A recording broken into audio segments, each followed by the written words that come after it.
make it fluid. It also says so no later than 10 p.m. So again, on garbage day, which is Thursdays, you have to put it back in your area by 10 p.m., not leaving it there. But then you also, again, it's common sense because you do have individuals who work nights. So it's not, you know, they can get it when they go, etc. So there's all different, you're not going to hit every shift of a working home. But if we can get somewhere close, I think that that would be ideal. Well, there's nothing that doesn't have exception to it. Correct. So you can set the parameters, and then it's up to the code compliance officer to figure out, well, this is a night worker, and, you know. Right, and then there, you know, and then there are that they went out and, you know, they went out but they didn't come because they were gone for a weekend or what have you. Right. You know, there's always different variables, but it was just really to try to streamline it and just to dial it in a little bit so that it wasn't so late at night. Even the placement of when you bring them back to the, you know, bring them back, there's, when you bring them back to your home, there's, you know, a specific place. We're HOA, did you know that?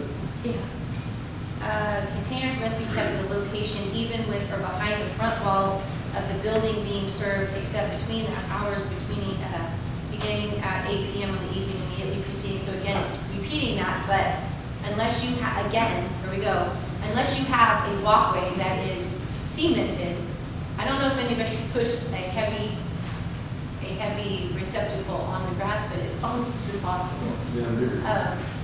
You know, that would be great for a folly, you know, for a video folly, but, so it's just those types of things. And Tom, I did want to commend your drivers though, because I see them get out, even for residents that don't have the brown receptacles, even for the ones that have the large ones, they are constantly being able to get out and help residents. So I want to commend them, as well as the individuals who, when a call is made in to either get an extra receptacle or to fix a receptacle.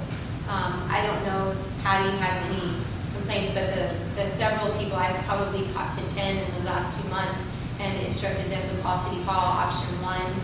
And the next, on that Wednesday, he was there fixing, you know, in the mornings when I go, I see him going down the street just fixing. So thank you. Great feedback, thank you.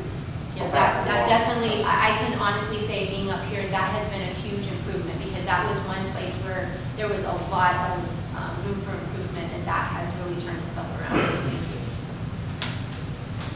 Mayor, if I can add, I know one of the things we talked about before is that you really are supposed to have the trash bagged and tied up. Correct.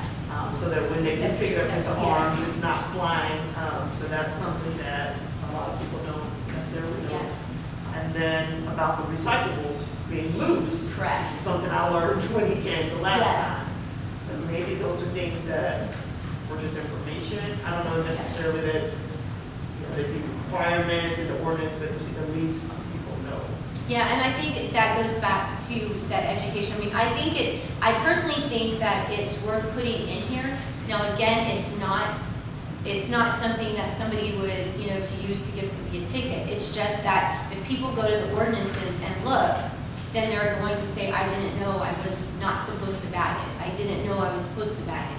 I mean, there's just always, and if an ordinance, I mean, if we can make it as fluid and as informational as possible, you know, I think that's a great thing, because not only that, but any information coming from the way that the trash is actually in the receptacle is not going to be coming from any of our staff. It's actually going to be coming from Republic directly to the city, saying, my driver went here and all of this is like this, and you know, he unfortunately had trash thrown from one end of the street to the other because of this and this. It's not that any one of our staff members or employees are going to go peeking in people's trash can.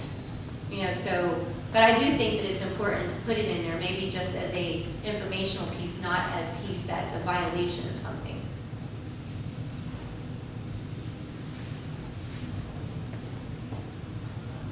So what time beginning do y'all think is a good time? To put it out. To put it out.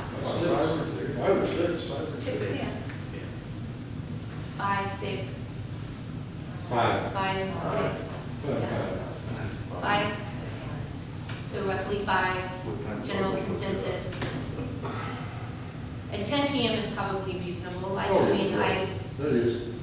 you know, when you come home from work, most individuals just pull it up when they come in. Couple of beers to be out there. But- More. And then we, again, we would have to talk about the placement because it does say curbside.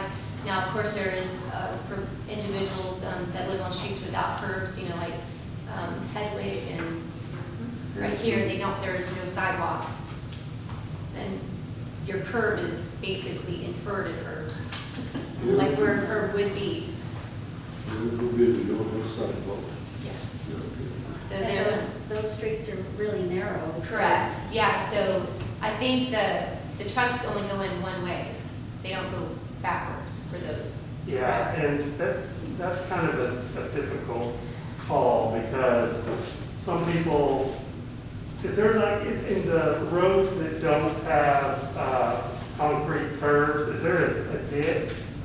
Some of them, So that's the complaint that I've heard, is that some people are either putting it so close Yeah, to the the ditch. ditch, or even some of them it's in the ditch. That's the biggest problem. So we asked if we pull it away from the ditch, but it's kind of hard to put a distance on it because like you said, the roads are so narrow to start with. and that's 2 actually, feet. when this was actually, the 8 PM, when this was actually talked about, that was why, because people would be coming home and if it was on the street or near the curb, then there would be traffic coming in or people parked on the street.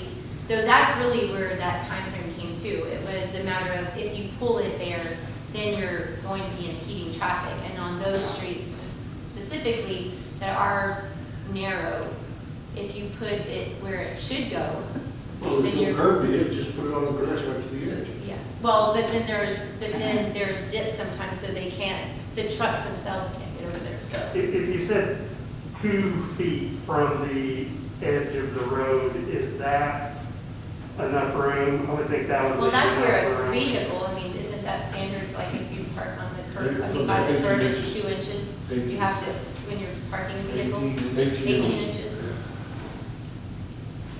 Yeah, I mean, those arms can reach out. Correct. So, yeah, you can put it We over. can reach. Sure. Yeah. The big obstacle Well, for that must us be the is biggest parked problem. cars on the side of the road. Because on the north side of the head, then Right. if it would sit in there all the time, the guys come up wet. But that's the reason, I mean, like I said, I just think that we need to be specific about that, so there is no confusion of the placement of the receptacle.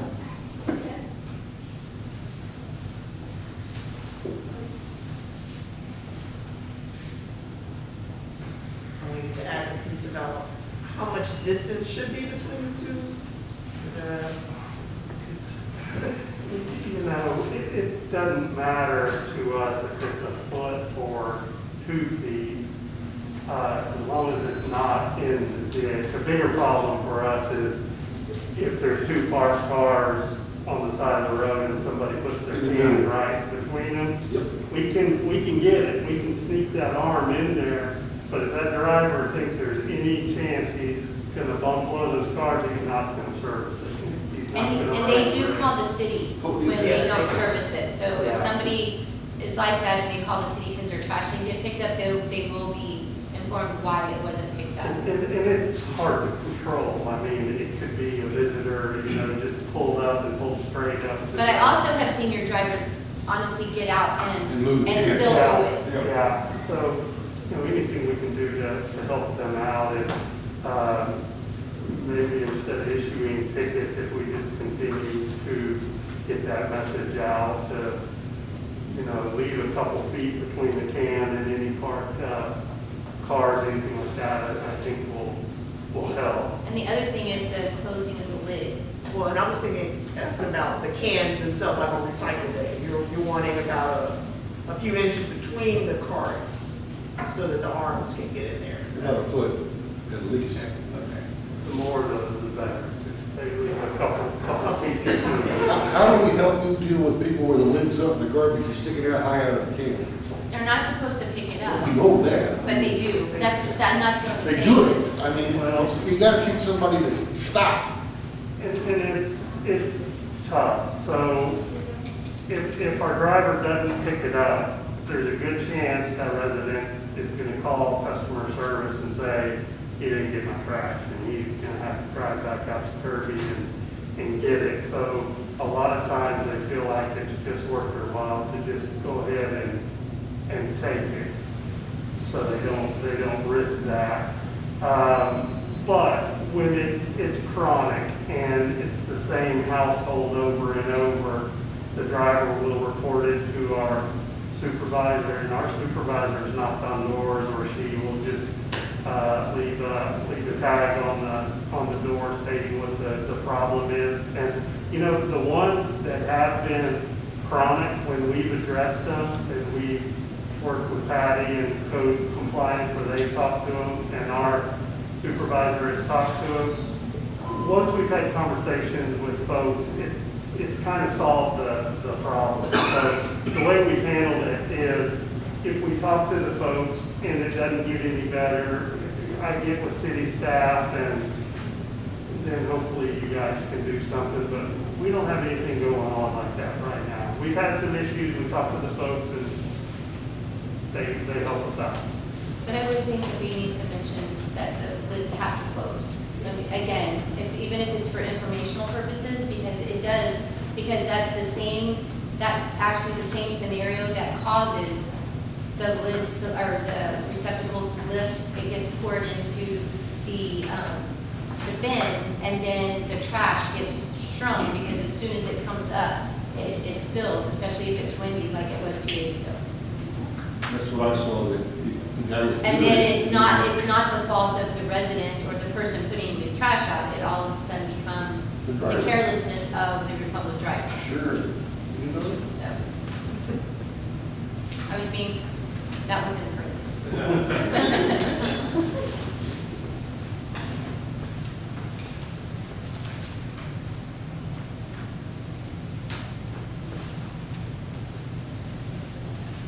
So if anybody else has any other suggestions for that, please let our city manager know so that she can continue formulating that ordinance so that